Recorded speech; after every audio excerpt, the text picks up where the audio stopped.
Good morning and welcome back. We are on day 221 of our 365 days of Bible study. We're at the moment looking at the ministry of the prophets in the Old Testament.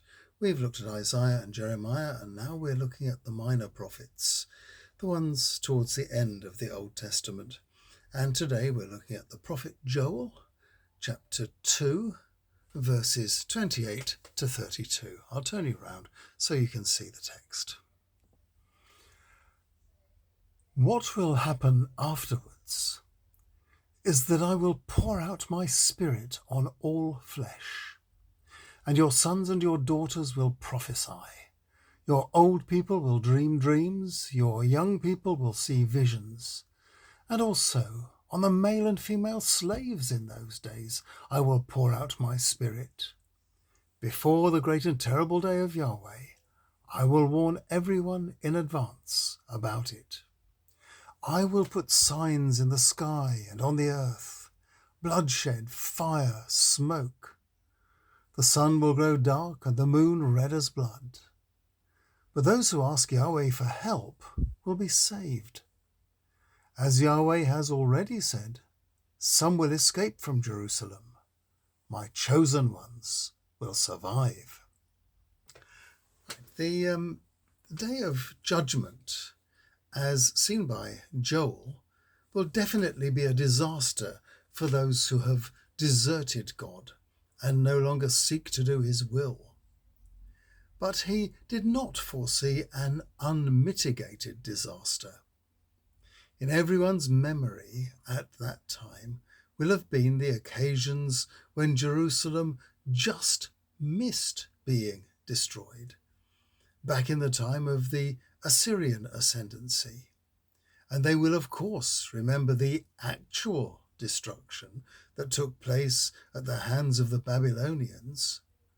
So, for Joel, Judgment Day had happened already, and a righteous minority of the faithful had survived, with their faith intact. A new Jerusalem and a new temple had been built, and the rituals of the temple had been restored. That's why it had come as no surprise that God had already said, "Some will escape from Jerusalem, my chosen ones will survive." The early Christians quoted this passage for another reason, however. Something mysterious and powerful had taken place within 3 days of Jesus' crucifixion, followed by another intense and empowering event, possibly up to a month and a half later.